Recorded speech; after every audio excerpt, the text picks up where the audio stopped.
Welcome to Carney Conversations. I'm Diane Lipscombe. I'm the director of the Carney Institute for Brain Science, and here with me is Chris Moore, who's the associate director of the Institute. Chris and I have been doing these conversations for a couple of years now, and it's one of the joys of the month for us. It's a real pleasure for us to be hosting and being in conversation with two of our panelists. So Debbie Yee, who's a postdoctoral fellow in cognitive, linguistic, and psychological sciences. And Debbie investigates the neural and computational mechanisms of interactions between motivation and affective processes, cognitive control, and value-based decision making.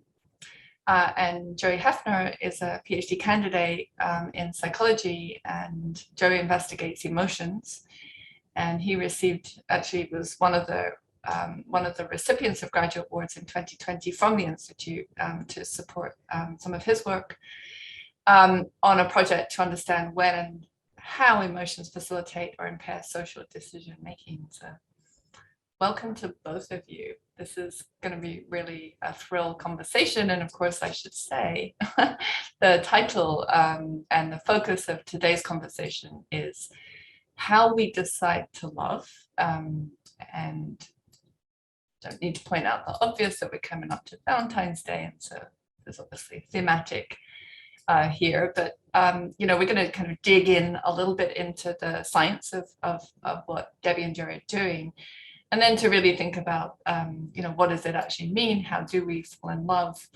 Perhaps how we fall out of love, what that feels like, and the emotions and whole body reaction to that. And that's been a topic, I think, in the popular press over the last few weeks. Okay, so I'm just going to first turn to Debbie. And Debbie, we'd just love to know a little bit about your research, how you got into this area of research. So maybe you could take it away and then we'll head over to Joey. Thanks, Diane and Chris. I'm really excited to be here. Thanks for having me. Thanks for having us. We're super thrilled to be able to talk about our research in this context. And I think this is really going to be a fun and engaging topic. So a little bit about myself. I study motivation and cognitive control. And for those who don't know what cognitive control is, it's basically just a process that underlies how we kind of use information to make decisions to help support goal-directed behavior, or how we kind of like complete tasks or choose goals. And my research focuses specifically on the intersection between motivation and affective processes. So like how we feel, what we're motivated by, like how rewards, things that are rewarding or things that are aversive, how those signals in the brain are integrated specifically, and how they guide kind of cognitive processes to help us kind of basically complete our goals. And I've worked on this for quite a long time, probably, not as long as some more senior people, but I really fell in love like about 10, 15 years ago with, not a pun intended, but like I really fell in love with this idea of like, well, what exactly is motivation, and how does it drive us to kind of choose to do things that are really hard for us? And so I, learned about, when I was in undergrad, I joined a lab that was focused in on fMRI, in EEG, which are these kind of neuroimaging tools to kind of help us understand brain signals. And after I graduated, I had decided, I really was interested in this field of cognitive neuroscience and wanted to learn more about what the brain does in terms of decision making. And I was really itching, in graduate school to kind of get a really rich sense of what it means to be motivated, and how motivated can intersect with decision making, which is, I guess, relevant to what we're going to talk about today. I ended up doing a lot of like really weird and wacky things with like, I had this really insane study where I had people drink juice and salt water in the scanner to make decisions about like the types of liquids that they like and the type of money that they like, and try to use those kind of tools to really understand what the brain is doing in terms of integrating motivational value. What is a signal of motivation and how that kind of impacts decision making. And so after I finished that, I ended up coming here to Brown, where I really wanted to kind of further kind of dig deeper into it. Like, I feel like for me coming here, I've been really spending a lot of these last few years thinking about what exactly are the computational mechanisms that underlie this interaction between motivation and decision making, and in particular, like applying this framework or this understanding to help us better understand psychiatry and psychiatric disorders. So things like depression and anxiety, motivational deficits, and like, you know, if we understand, in my view, I think about it like if we understand how motivation works, we can have a richer understanding of how motivation breaks, or how it's kind of you know, impacts, you know, day to day, kind of why are we not motivated to do things and whatnot. So that's kind of like a big picture, bird's eye view of some of the work that I'm doing. Just want to say as well, thank you, Diane and Chris, for having us. It's an amazing opportunity, and I really look forward to our discussion. Ironically enough, Debbie and I have very similar interests now, but I would say at the beginning, I started off on a very different path. I was actually pre-law in undergrad. And so I was really interested in the criminal justice system and basically these moral decisions that people make every day, where you trade off, you know, things that you care about versus things that other people care about. And sometimes those things are in conflict. Eventually, I decided I was really interested in the psychology of that. And so I would say that my entry into the world of psychology was more focused on moral decision making. How do we learn to trust others? Why do we want to be generous? How do we switch between competition and cooperation with others? And, you know, these decision-making paradigms make use of really elegant behavioral economic games, which are basically tasks where we give people money and they make real choices that sometimes hurt or help other people. And so my first study here at Brown actually involved trying to understand people's appetite for punishment. When do they like to punish, and when might they not want to punish? Is there, for example, value in restorative justice, which is a more modern trend in the criminal justice system? And so a lot of these moral decision-making paradigms sort of led me down into an affective route, where I became really interested in the motivation that emotion plays in helping us, one, figure out what we're valuing. People often sort of look inward to try to think about what it is they want out of life. And I really wanted to understand those emotional processes.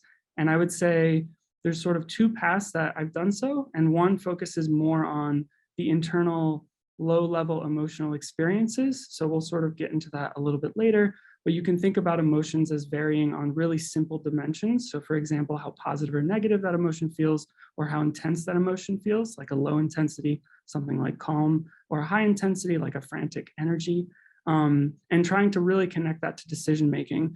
Then the other aspect, which is maybe a little more difficult and not as common in the decision-making field, is to really focus on these high-level appraisals that emotions have. We have words for the feelings that we experience, and love, and we'll get into the variations thereof, is a really complex state which can drive decisions. And it can be hard to bridge those two worlds sometimes. It can be sometimes really elegant to study these low level because we can quantify them and understand their relation in the brain, but it can be really hard to actually tackle that high level too. What does it mean when someone is in one type of love versus another? Can we see that in the brain? Is there something more elusive going on? And so that's sort of my approach to this love connection, as well as my research in general. So. I guess either or both of you could dive in on this, but I think it's a really good place to start. We can really dodge all that complexity. Just ask, if you stick someone in a brain scanner and they're in love, what happens? And is that interesting to know? In other words, I'm not trying to dodge the richness of the psychological state, but what do we know? Do we know anything about love from scanning people? I'll at least provide one study that I was aware of, where it's kind of a cruel study if you think about it, but researchers recruited individuals who had recently begun the first stages of heartbreak, where they had been, but maybe I'm starting off on the wrong foot here, but it's a really good study because it actually— It's perfect. It's absolutely perfect. Let's just go straight to it. This is what Valentine's Day is all about. So it actually shows both the commonalities, I guess, and the differences. But they recruited individuals who had recently experienced heartbreak, and In fact, the participants were reporting up to about 85% of their time was consumed with thoughts of the person who had rejected them. And so they put them in the scanner along with individuals who had not experienced heartbreak and were in love. And they found a lot of similar regions in reward circuitry of the brain. So areas like the ventral tegmental area and the ventral striatum and the prefrontal cortex. These are basically parts of the reward circuitry, which are involved in experiences of pleasure, the actual feeling that you have when being in love, as well as the more motivational aspect. So, desire to carry out goals and actions in accordance with those goals. And so the thing that is sort of overlapping between them is that the individuals who have been rejected actually had a lot of the same circuitry with this goal motivation state of wanting to win over that person who actually had rejected them recently, similar to people actually currently in reciprocal love, which I find very interesting, sort of trying to interpret how this early stages of passionate love are really about a motivation to win over the person, have your affection reciprocated, and that's sort of reflected in some of those areas. That's a great place to start, Joey. And I think I think it's a really interesting study because it really breaks down like a lot of different component aspects of love. And, I think there's a lot of research done on kind of like these different phases of love, especially in the context of romantic love, like Joey first talked about, like kind of passionate love. And then like, there's kind of like attachment and security that comes at a later phase. But if we to kind of get at Chris's question, like, well, do we learn anything when we just stick someone's head in the scanner? I think we learn something. We don't necessarily know fully what's happening always, but what we do know is that there are separate circuits that have long been known to be associated with wanting versus liking. There's this, really rich work from the rodent world with like Kent Berridge. There's this kind of really beautiful distinction between different aspects of striatum that seem to that link with prefrontal cortex that seem to be associated with how kind of like motivational drives tend to relate to kind of like the wanting aspect and versus kind of like how the hedonic pleasure associated with liking. I will say that there's an interesting kind of other set of studies that have looked at like, well, like is the wanting for like things that are like rewarding, like money or like food or whatnot, the same as sex? And there's actually been several studies that have, and meta-analyses also that have looked at like how different types of incentives are processed in the brain. And there seems to be similar neural circuits, at least a similar reward circuitry that seems to underlie this kind of process of wanting and liking things that we perceive to be valuable to us. And so like one aspect of love that I think is really not necessarily unique, but poignant about it is that there's kind of like a gap between what you're wanting and the expectation of like reciprocity and whatnot. But I think that in terms of the neural circuitry, there's a lot of like similarities between what we know about the reward system, and that seems to also overlap with what we know about love in the brain as we kind of colloquially kind of describe it. Yeah, it didn't have to be the case that it was going to be motivated, goal-directed circuits. Given at least the card, the way we're taught by cards that you can buy in the drugstore as to what Valentine's Day is really all. It didn't have to have that kind of character to it. And that's fascinating that even someone just rejected, but you'd think the name of the person would activate a pain circuit or an aversion circuit. Instead, it's still recruiting that same. Now, VTA, these areas, they code aversion somewhat too, having just spent all weekend writing a grant about it. But that's really fascinating. Yeah, what's interesting is like to kind of jump in on the reward and aversion. Like actually, Chris, as you know, there's a lot of circuits that underlie both. And one, like you can think about it as reward and punishment, but you could also think about it as like salience, right? Like the degree to which the magnitude of how much you want something or how much you want to avoid pain and rejection, or how much you want to get something that's good. There seems to be quite a bit of overlap in terms of the neural circuitry underlying both, things that are rewarding and things that are aversive, and how they kind of tie into control remains kind of like one of those like mysteries, like open questions about like how is this actually taking place? Just to follow up briefly on that, where something that's really interesting about love and motivation is that, and rewards in general, is that if you want to keep motivated, you can't get rewarded every time. And this is particularly true in love. When you're starting to pursue an individual, the gaps between texts are really, really distressing. You want to get that reciprocation. And sometimes if you don't get that reciprocation immediately, it actually can motivate you to try harder, to pursue your goal even more. And that is like classic dopamine system, whereby this sort of intermittent reinforcement schedule, not being rewarded every time you send a text with, or a joke, that sort of only occasionally getting that reward can really drive and maybe underlies some of that early passionate love that's so characteristic of the early stages. That's great. I mean, it actually also kind of dovetails a little bit into, one of the comments here about the potential parallels between love and addiction. And, so, maybe that's enough of a jumping off point for you both, but, in some regards, one could think about certain forms of love to be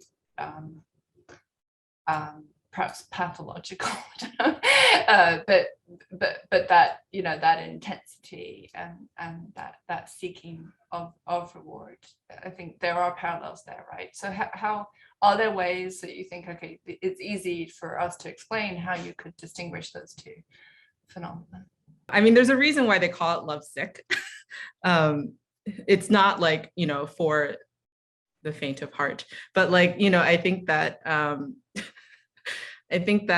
like when we are in these early phases of love, I think, like if we think about like what is the mechanism that's driving why we have these strong affective responses, it's often, like one kind of theory might be that there's like a prediction error between like what you're experiencing and what you're expecting, right? So like, when you're in these, these kind of like toxic, so let's start with the early phases, then we'll jump to the toxic in a second. But like, when we think about these early phases of love, like you have these prediction errors where you are getting rewarded, or you experience like these interactions with a person that you want to, like spend time with, and you find that rewarding. And so that you have these kind of like the dopamine system seems to kind of like go online. And now like conversely, at the same time, the same system is also decoding negative prediction errors where you're not necessarily getting kind of like the rewards that you're expecting when you're kind of exerting effort or you're, kind of pursuing a person. And that kind of leads to things that are more maladaptive, where like why you would stay in a relationship longer than you that you might, why you would stay in a relationship longer than you should, for example. I think Joey can jump in, feel free. I think you have, feel free to jump in here. Yeah, no, I think that it's really interesting to think about. And in the early stages, I feel also that there's a lot of information gathering, and that is also sort of where you're getting these prediction errors as you figure out what jokes the person likes, how to interact with them in a particular way. And you're sort of settling into your routine where maybe that's, somewhat of a transition. Not to make too broad of generalizations, but I feel like it's one of these stereotypes that as a relationship develops over the years, you kind of switch from the less of the consuming, craving, passionate love to more of a strong, reliable rock, or compassionate love, as they say in the literature. And I think that what's interesting about the question of addiction is that, and to bring it back briefly to the liking wanting distinction. So the liking component of that is the actual experience. It's the joy you get from the ice cream and when it touches your tongue, and it's the sort of savoring the moment of it. But the wanting is just the craving to get more. So it's as soon as you taste the ice cream, it's not about the ice cream you have, it's about getting more ice cream into the future.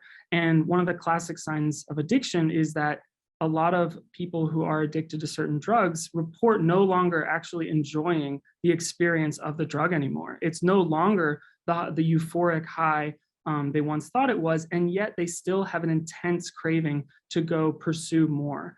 And so maybe that is something that can sort of differentiate addicted love.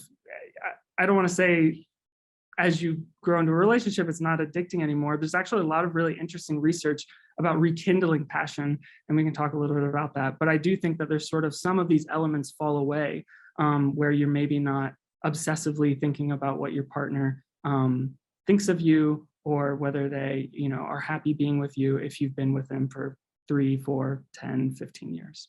One more minor kind of comment to that mechanistically, right? Like, so interesting, there's a comparison between like love and addiction. Addiction also has interesting phases as well, right? So they have like several phases associated with first like discovering the drug. And then there's this, you jump from this like positive reinforcement to negative reinforcement phase in addiction, where the absence of the drug drives you to kind of crave it more. And so you kind of take actions to, in those phases of addiction, you take actions in order to continue getting the drug in order to maintain the affective or internal state that you had before, but it's no longer pleasurable, right? And so if we think about like, if we think of this as a parallel to kind of like love that's healthy versus toxic or unhealthy, is the kind of personal relationship that you're having, is it more kind of like approach motivated, where you're driving to kind of be, where these interactions are kind of adding benefit and kind of making you feel good, versus like, are these interactions that you're taking you're taking them because you want to avoid something else? And so I think that like approach and avoidance kind of mentality that's used often a lot in these frameworks for understanding addiction and other types of like wanting and liking are kind of probably similarly, similar in the domain of love, one could argue. Sure. So let me follow up with that a little bit. One thing that in addiction, there's really interesting work on memory and what does it mean to have positive and negative memories around addiction. So why, if someone's ever been broken up with and they can actually remember what it feels like, I think rusty nail was a term that came up when we were talking about this before, stepping on it. Why? Is there a devaluing of that memory? What do we know that love distorts our, are we biased to one aspect of our memory formation, or is this something that?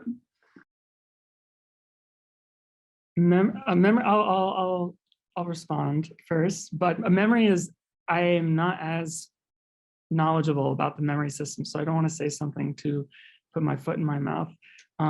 I do think there's something interesting about the early stages of heartbreak, where it's a very stressful event, and this sort of emotional pain is actually at least in the brain, so the saying goes, a broken heart is actually very similar to a broken arm, at least in the brain. I don't want to compare the two, but it's more about the experience of emotional pain or social rejection, and it actually has a lot of strong overlaps with physical pain.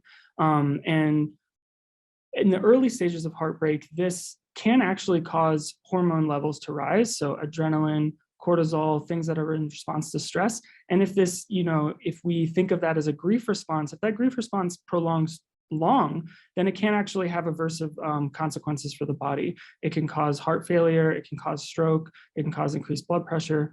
And so I feel like there has to be some intersection between the bodily sensations and the neurotransmitter circuitry, as well as the psychological aspect of it, as people are trying to move on beyond a grief state, whether that's the loss of a loved one or being rejected in that way.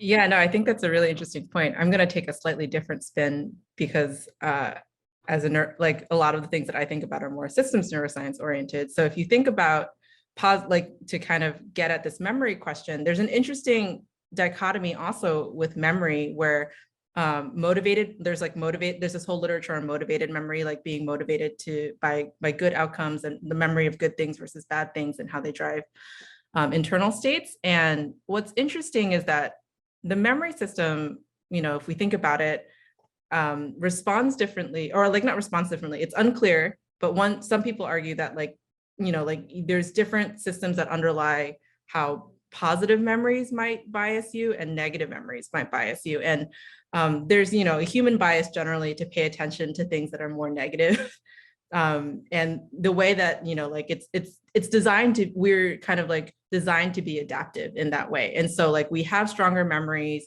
for things that are stressful and negative. And we, you know, we often have stronger emotional responses, which is why there's this whole literature on like emotional memory, but that's actually historically primarily focused on the negative outcomes as opposed to the positive ones.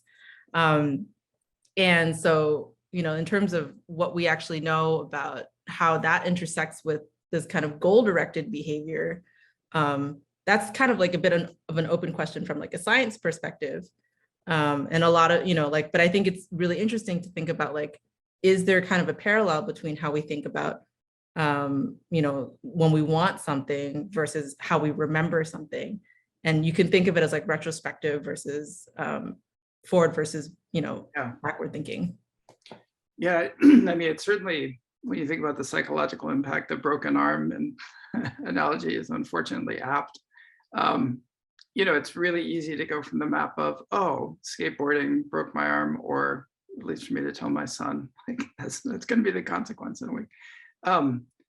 And yet, you know, and then the next time someone gets on a skateboard or on ice skates or whatever it is, whatever, you know, led to the broken arm, climbs the tree, they're tentative, they climb it.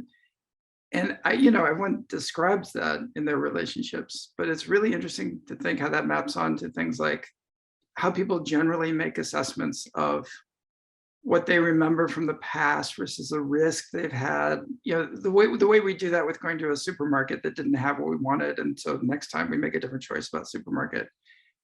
I have the feeling that disconnects when it comes to questions of matters of the heart, that there's, or that's, I guess, a question. I don't mean to be hogging the questions here, but does it map easily? Like the way we make decisions about everything else, we all have like a risk profile. We have a way in which we use memory versus being forward-looking. Is it just mapped how we make love decisions, or is it, it's just a whole different thing?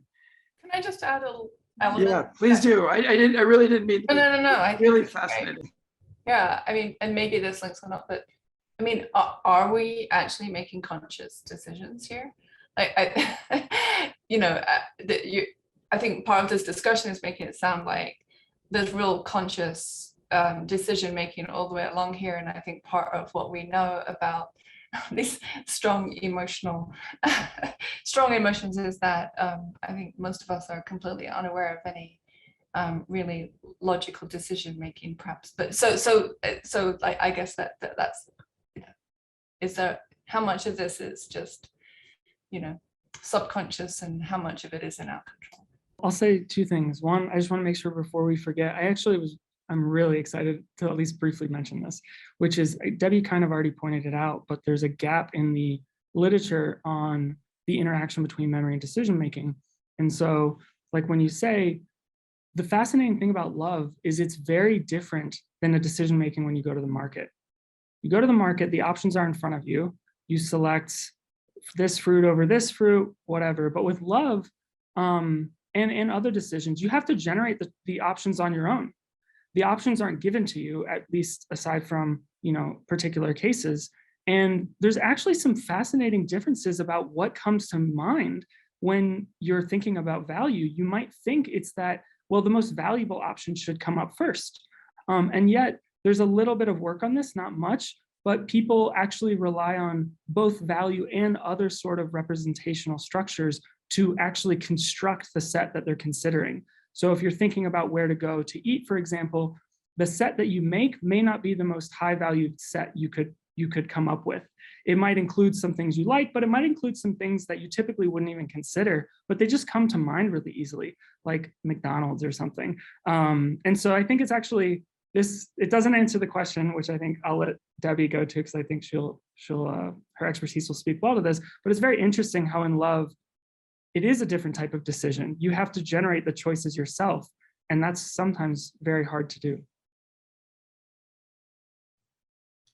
Yeah, no, I think that makes a lot of sense. I would say hard is probably an understatement, right? Sometimes it feels like near impossible at times. I think there's this interesting question that, Diane, if I could rephrase your question and correct me if I'm wrong here. You're asking, like, is decision-making about love rational, right? Or it seems to be like, is it conscious? yeah, like all is there all of the above? That's right. all of the above? We only have an hour, right? Yeah, so I think there's this interesting question about, or this debate, you know, like that it seems that decisions about love, are they one objectively the same as just decisions about things that we make? Like, do I want coffee or tea? Or, you know, do I want to, you know, work on this project today, or do I want to work on something else?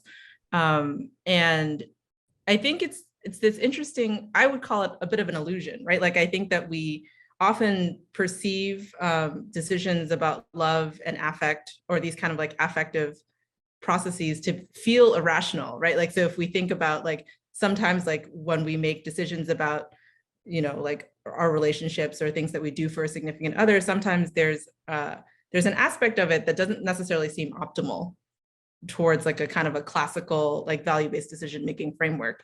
And I would kind of argue that, you know, like maybe it's not that these decisions are necessarily suboptimal, but rather, one, there are kind of separate processes that are underlying these affective, motivational, emotional pieces of ourselves, and, you know, like, you know, as well as these kind of like more like optimal value-based decision-making. And this is not an argument for like left brain, right brain, but that there are clearly cognitive and affective processes that underlie our decision-making. And a lot of the work historically has, at least in my field, has focused primarily on this kind of like, you know, optimality kind of framework where we're like trying to make these optimal decisions. But I would argue that like where it could be more fruitful is when we incorporate the human experience of, well, what does affect have to do with cognition? And it really, rather than, you know, like rather than having the analogy of like, you know, the decision making being trying to complete some type of goal, and then like affect is like, you know, like some runner coming up to you and like knocking you out of the way and not being able to reach your goal. It's more of like this kind of tango between these two processes, where I think that, you know, what the brain is doing is actually optimizing both. And I think what the challenge is here is that we don't have a good model or framework or understanding of how both of these processes, or and specifically the interaction between them, is necessarily optimized.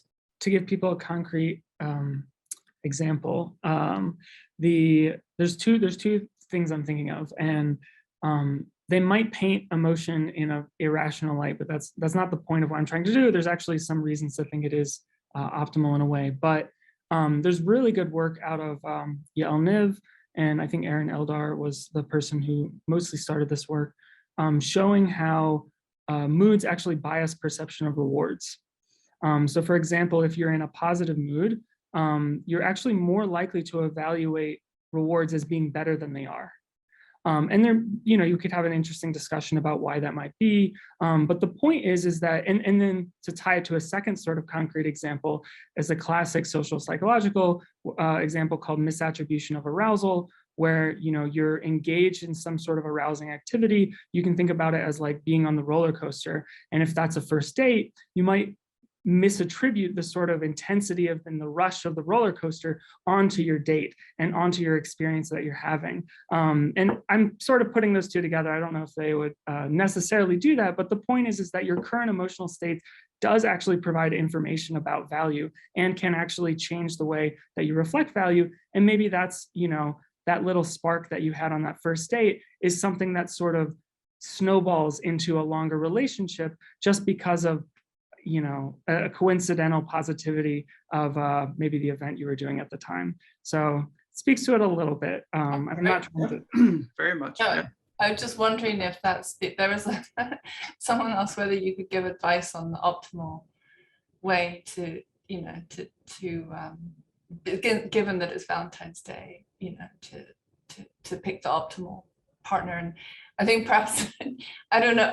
Don't want to misinterpret what you just said, Joey, but you know, you could argue either way, but one might argue that you really should be in a pretty much a downer kind of state in order not to overestimate the experience, and so it's going to be like really, really, really good. Anyway, I'm not gonna put you on the spot and ask you to answer the question, but I thought that there may have been some links there and some clues about what you might say to answer that question. It looks like you're on the verge of saying something, both of you.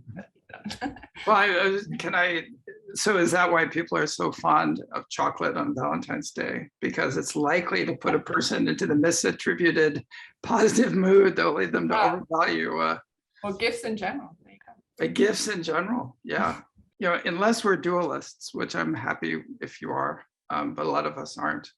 It is the same body that's producing all this, right? It's not as if it really resonated what you were saying, Debbie, about it's not as if emotions are some subverting path to, not emotion, but that aspect of, it's not subverting, it's just part of what we are. And, we can no more get away from that than we could the fact that we have feet or something. Like, it's just part of the decision-making apparatus, which really, I don't think there's any cynicism. There's only optimism or excitement, positive reward in thinking about the chemical drivers of what it means to be in love. Like, I don't know if chocolate weighs in here, but we are made of motivating chemicals. Did either of you want to maybe speak to that aspect of it?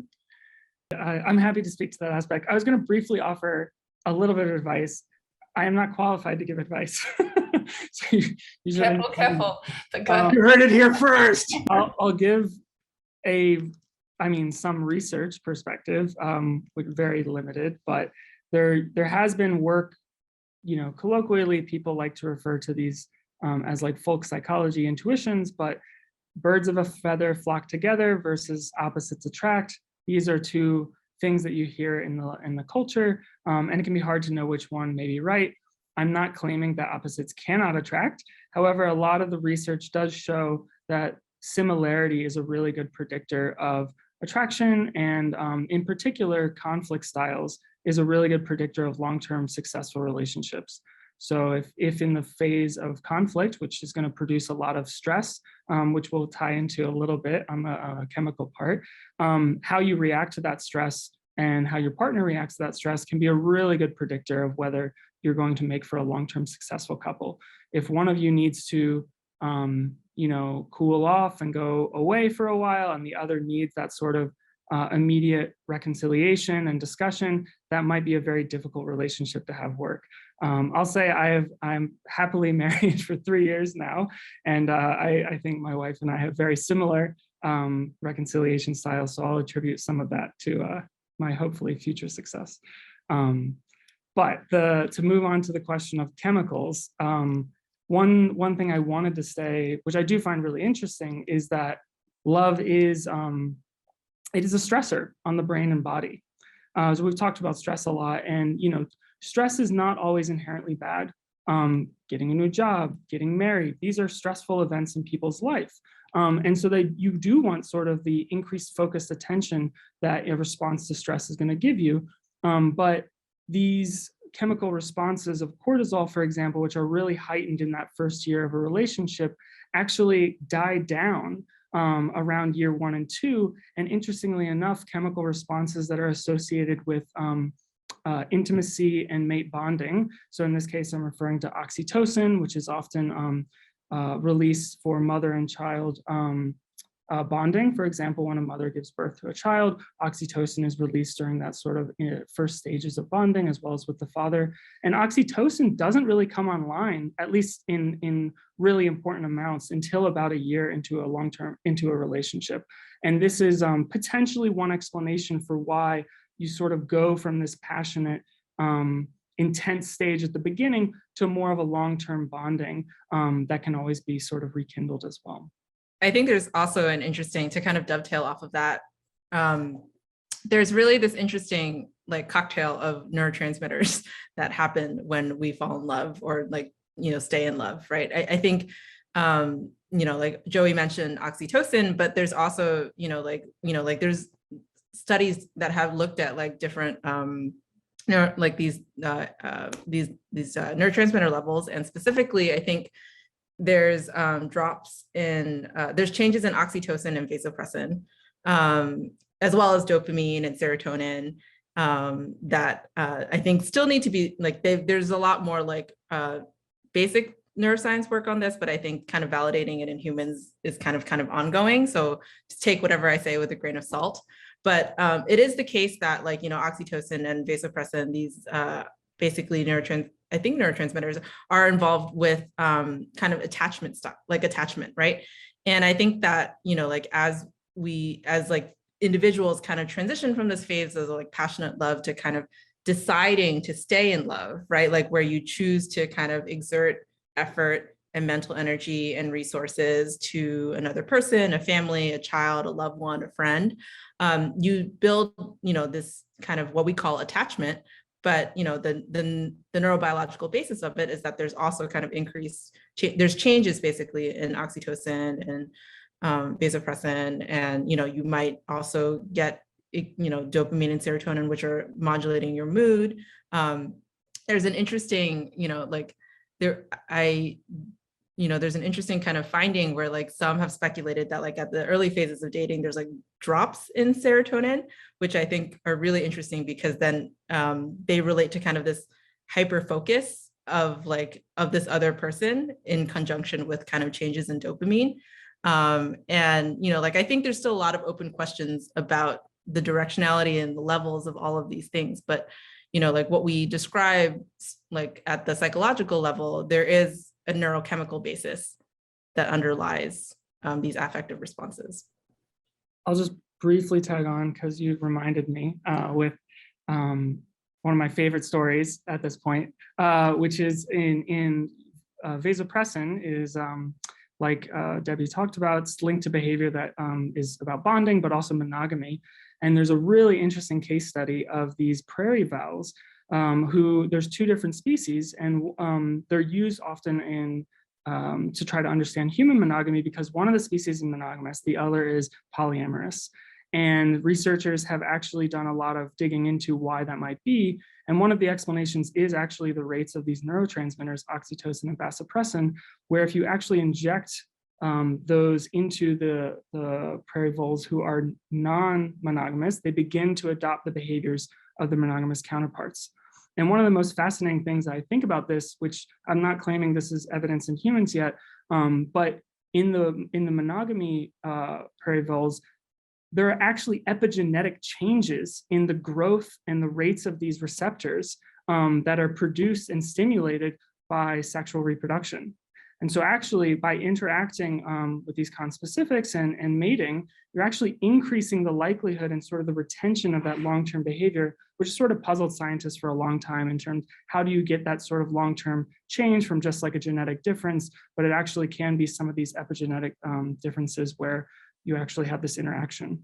Will you double down on that? So someone was asking, as Dan pointed out, that they're for a prescriptive optimality assessment, but it sounds like maybe we could just have a genetic test.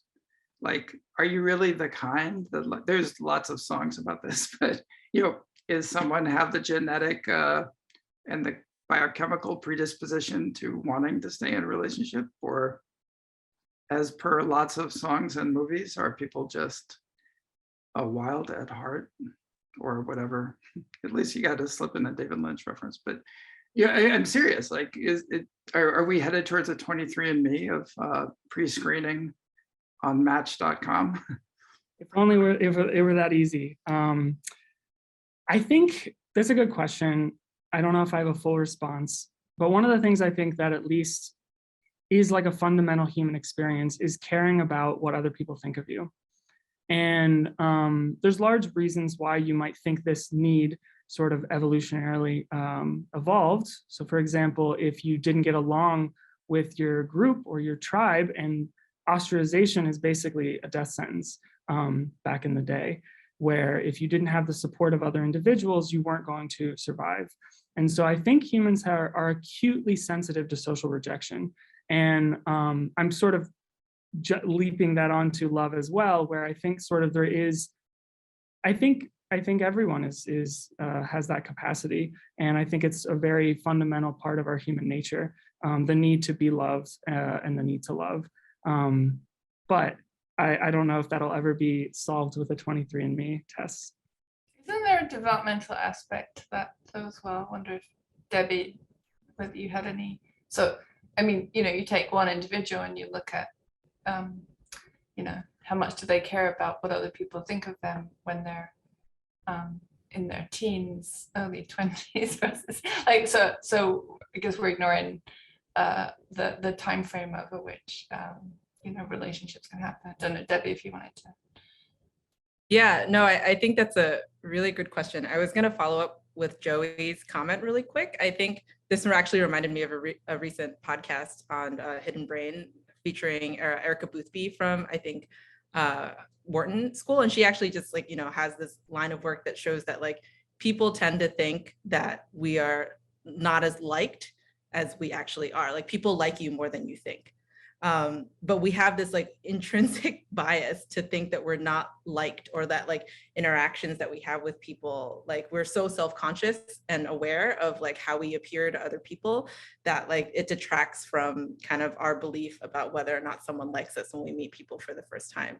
And so that kind of ties into kind of, there's this implicit bias that we have where we kind of desire to be liked. From a developmental perspective, it's really interesting in that if we think about what people are motivated by, going back to the literature in terms of the science, what we know about at least reward processing is that adolescence, for example, is this period of social richness where adolescents have this interesting concoction where they're hypersensitive to social rewards, where they're and social feedback from peers and whatnot, and they have this. At the same time, the prefrontal cortex, this kind of brain region involved in processing kind of, executive function and decision making, is underdeveloped. And so throughout, in terms of what we know biologically, we know that our valuation processes change across the lifespan. And this actually even carries into older age, right? So as we become older, we are most of us are less affected, or have a more optimistic outcome about how the world is and the things that we value. And, we value relationships over career, and there's different phases of life that are pretty consistent. And it's unclear whether there's a mixture, right?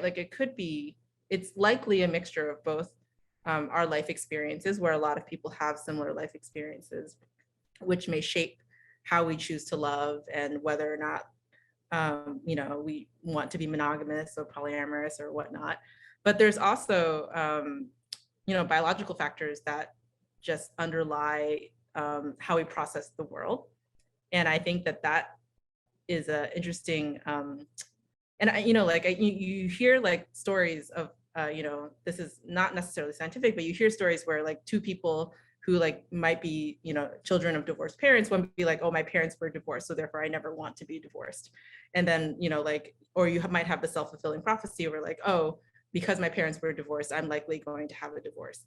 And, this can relate to temperament. So what we can say is that there are, biological variables that are predictive of temperament. But, in terms of forecasting, what decisions that you'll make in life, we don't necessarily have kind of a 23andMe equivalent of that. I wanted to perhaps pose of course, these are all related, but to step back and think a little bit, I was really taken by the way in which you introduced both how you ended up in the fields that you're in. And so I was wondering whether you could say something about how, being in love could impact positively or negatively decision making. And so, Joey, you talked about your interest in the legal system, and it's certainly, there are stories about, well, I did it because I was in love. Right. So is there, could you talk a little bit, both of you, a little bit about the intersection, the impact of being in love, and then whether venturing into rational and irrational decision making area? We've touched on this a little bit briefly. So just to connect back to what we talked about with sort of the idea of, are emotions irrational? Do they lead us to make bad decisions? And a lot of the modern scientific consensus on that is it depends on basically how relevant that emotion signal is to the decision at hand. So for example, if you have distractors in your life that are emotionally evocative, then clearly, those things are going to make you make worse decisions. Maybe this is at some way at the heart of infidelity, or, that wasn't where I was going. I inferred that a little from Chris's reaction. But, maybe things like that where the distractors are actually will make you make bad decisions. So if love is sort of not related to your goal at hand, then it probably can make you and distract you and impair your sort of optimal decision making. There's also really good work showing that if emotion is sort of relevant to the task at hand, that it can even facilitate processing. You can process emotional words faster, and it can increase your strength of memory. So, everyone, maybe it's also cultural, but everyone kind of remembers where they were during the first moments of love and the first dates. And there's a really heightened, almost superpower in terms of our processing. And so I think it really depends on sort of your goals and whether those emotions, in this case, love, are congruent or incongruent, which I think leads probably well to Debbie's work, since that's a lot of what she does. I was gonna say, you stole my thunder. No, I'm just teasing. I totally agree with what Joey was saying. Like, I think that the context matters, right? Like the degree to which being in love or doing things that support, like actions towards love is congruent with our goals versus incongruent with our goals can kind of help ascertain whether the decision-making is optimal or not, or whether it's rational or not. So I think that, like to kind of echo Joey's kind of really eloquent description, like whether love is distracting or whether it's irrational or whether it's harmful or helpful depends on the context of what our goals are and whether they are aligned with our goals. I think the one thing that I'll add to that is that across the human lifespan, which is quite long, these goals change over time. And so this is actually a quite dynamic process, which I think is sometimes often forgotten, where we think about this intersection between emotion and motivation and goal-directed decision-making.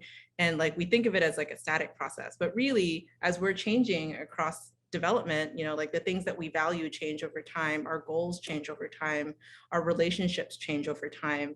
And I think that, in terms of, to kind of get at this earlier application question of like, how do we optimize our decision-making to optimize for love and, for goals and whatnot? It's like, well, like how can you define your goals in a way that are congruent with the way that you're living your life?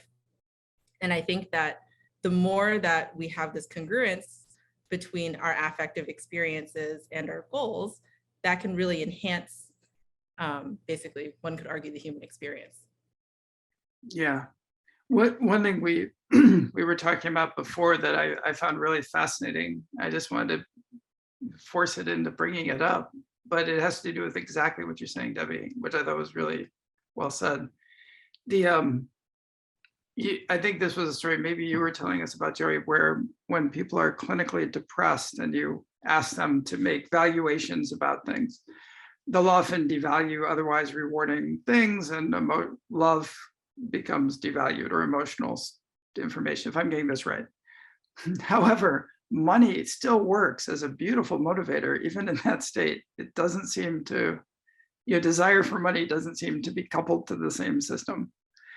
Is that enough of a prompt to make you respond and clean up my mismemory of the finding? No, it's great. Yeah, I think it's definitely an open question, but to sort of, I think we talked a little bit about this as well. Maybe one reason money is so hard to devalue is that it gets you everywhere in life. In the way our current society is built, it can push you forward on pretty much any goal you have, aside from maybe a few.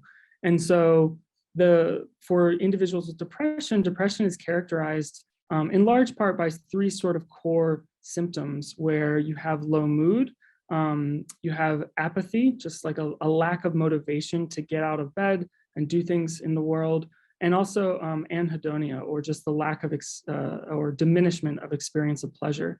And so some of the work we've done has been trying to tackle, well, what impairments do these symptoms cause in terms of decision making?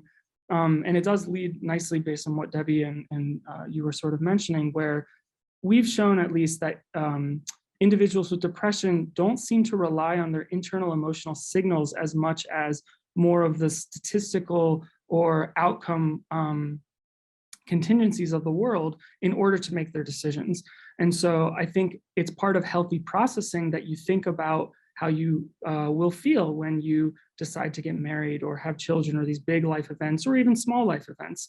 And I think that those internal signals may be disrupted and not as useful in helping individuals make their decision as, for example, whereas like trying to predict how much money you're going to earn or something might still be intact somewhat in individuals with depression. The other interesting, the work that I really like that came out recently showed that individuals with depression don't seem to have impairments in experiences. So hanging out with friends is actually just as mood elevating in individuals with depression as it is in healthy controls. That actually seems to be a motivation that when you're in a low mood, how likely are you to hang out with your friends? And that sort of motivational aspect seems to have been really impaired in individuals with depression, whereas with healthy controls, that's something we do almost automatically. When we're in low moods, we try to do things that are going to bring our mood up. That's sort of homeostatic regulation. I'll just add one final thing with regard to like psychiatry. I think, you know, like I think we've talked a little bit about optimal decision making, but if we think about where this goes maladaptive, to kind of dovetail off of Joey, there's, you know, also quite a bit of work that shows that there's deficits in effort-based decision making, right? Like how we choose to exert effort. And, you know, in terms of, you know, clinical populations, there's been, you know, a lot of work that has shown that these psychiatric symptoms like anhedonia, apathy, amotivation seem to be associated with kind of deficits in like when we choose to kind of exert effort in day to day. And, you know, I think that like that's kind of an interesting direction where, you know, like a lot of this framework that we talked about in terms of, you know, love and decision making can be useful, both in terms of both understanding like, you know, like why we do this cost benefit decision making, but also how this kind of can be impaired in affective disorder more broadly. There were so many incredible questions and we barely scratched the surface, but I wanted to thank all of the participants for contributing. I've taken those down. We're gonna take a look at those. This was great. Debbie and Joe, it was just fantastic. Love the back and forth between you both. I hope you enjoyed it as well. We certainly did. I mean, I think, you know, you touched on how we decide to love. You talked a little about the value proposition. And then in addition, you know, like that being in love, I think we end on this, like can bring superpowers. And I love that phrase. And the science of why, you know, buying chocolates or getting gifts on Valentine's Day does actually help. So if there's, you know, we'll pass that on, optimize your Valentine's Day, go for the gifts. So thank you. I just wanted to just quickly mention that we are going to move from love this month to sleep. Seems quite appropriate next month. And during I think the week of celebrating sleep, I'm not exactly sure what that week, but we're really very much looking forward to welcoming a couple of guests, Mary Cascadian and Richard Millman, who research on sleep, and we're incredibly excited to talk about the science of sleep and what happens when you don't get sleep. I think we're all pretty familiar with that.